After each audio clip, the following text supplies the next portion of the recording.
I think I know the answer, but I wrote it. You wrote it down so you can ask it. What's more important to you, success or happiness? Oh, happiness. Yeah. Because happiness is success.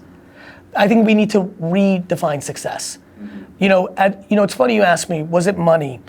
It sure wasn't. And like that was weird to me for a while as a kid. I would sell baseball cards, I would work, but I would get the money and I would put it back into the business, right? Like I would get money with selling baseball cards, I would buy more baseball cards. Right. Like I didn't want the cool jacket. I definitely didn't want Jordans because I was a Knicks fan, I would never wear them. There was very few things I bought as a child. Like I didn't want stuff. Stuff is not interesting to me. I love when people are passionate about stuff. When I think about you, Henrik, from afar, especially with even like watching you set up the aesthetics here, I pay attention to that stuff. I'm like, man, of course he likes fashion. Like he's visual, right? Like I think that's cool. I'm not. But fancy cars. I'm always scared. Is that person buying a fancy car to close the gap on insecurity and they want to show people they made it? Or did they grow up passionate about the cars? They understand the horsepower. With wine for me, I will buy expensive wine. I don't do it for the flex. I do it because I spent my whole life learning about it. I'm interested in it. Sure. I'm curious. Last night I ordered a Quisita Creek, which is Washington State's best Cabernet, with my friend Craig. I was just curious how it tasted. Can you tell our listeners a little bit about that? Your history with wine? Yeah. So my dad, lived the American dream, went from a stock boy in a liquor store in Clark, New Jersey, to eventually buying his own liquor store in New Jersey in Springfield. I was firstborn, oldest son, only kid that was born in the old country, so it was very merchant son, so very cliche. At 14, I started stocking the shelves. Like I lived that life that I think we've heard those stories from others. Somewhere around 16, because the store was in Springfield, New Jersey, which means on one side it was like Union, Elizabeth, very blue collar. On the other side of the store was Short Hills, Milburn, Summit, Livingston, bougie. Yeah. My dad was in the liquor business. He was a liquor and beer guy. I'm a watcher, as I've been explaining in this podcast. So the summers and the weekends I'm working, I'm like, people are asking for this wine stuff. And they're asking for, I was very businessy already.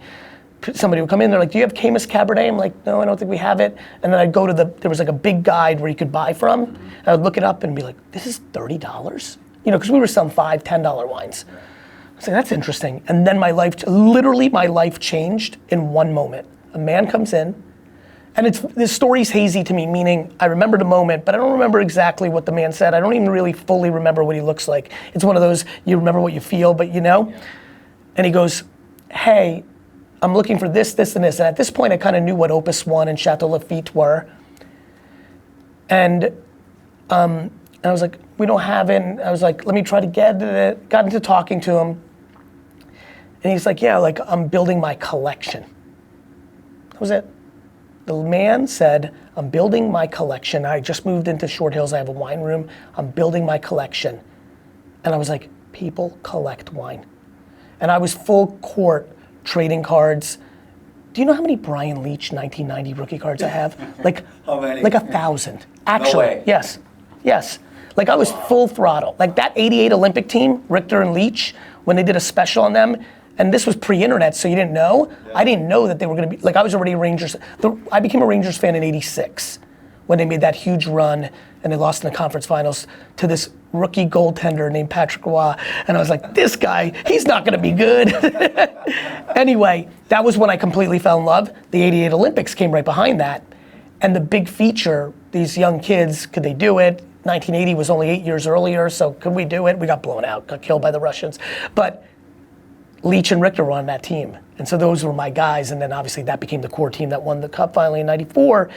Anyway, I was like, people collect wine. And literally, King, from that day, I was 16 until I went until 36, when I went full-time into VaynerMedia, my marketing company that I started with my brother, and left day to day running my dad's wine store for him.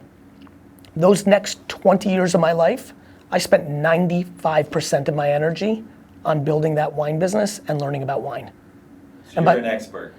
I am an expert by the way that people define expert. Like I can speak to wine at an incredibly high level. I can taste wine out of a brown paper bag and likely tell you definitely several things about it. I'm not like those documentaries you've seen like Master Soms where like they know, like yeah I can't, I'm not, I'm the level below that. I can get poured a brown paper bag and be like, this is Pinot Noir from France, maybe even this vintage, and then you pull it out and you're like, holy shit. Like I know it that well. Did you watch the sour grapes? Of course, like everything. Like amazing. of course, That was incredible. amazing. That was an amazing, like, and then Bottle Shock and like all those things, like, you know, wine was my life for 20 years.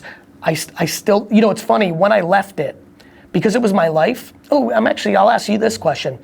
About 5 years after leaving, and I'm still active, I'll write today's winetext.com. I'll write it we have this cool service where you get a text, and if you want it, you just reply 1, 2, 3, it's like frictionless. I'll literally write the copy for it today. So I'm still involved, but very tangentially. When I left, about 2-3 years later, I started loving wine again. You know, it's kind of like, I think about athletes, I'm like, I wonder, as time goes from your retirement, do you watch the game differently? Because when you're in something, it's different. Yeah. And I get more joy with wine today than I did 20 years ago. I totally understand that. Yeah. First year out of retirement, it was kind of weird Yep. to watch a game. It Yep. brought up a lot of emotions. Feelings. and Should I play one more feelings, year? and Oh, yeah. I think step by step, you start coming back to watching the game as a fan again. It's cool. And you stop relating to yourself. And I still do that when I analyze the game because I bring out my course. own experience. Of course. But I remember that first year out of retirement, yes, it was weird. And at times a little hard because it was such a big part of my life for course. such a long time, right? Of course. But then, we're 3 years out now?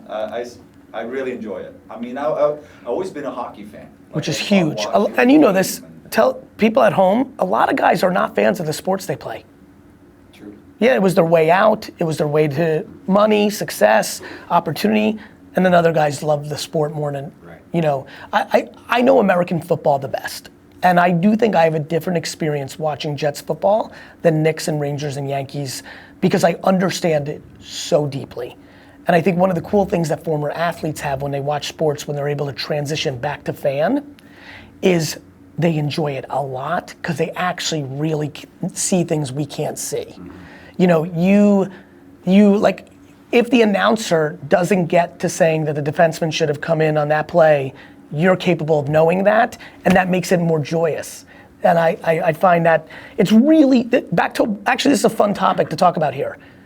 For me, wine, American football, collectibles, trading cards, sneakers, NFT, like collectibles, are great joys because I know them deep. I think more people going deeper into the things they like is something I think more people should do. Like if you collect watches, now spend an extra hour a day at night instead of watching a Netflix show, watch YouTube videos about watches. Like going deeper into passions, I think is a really interesting topic I've been marinating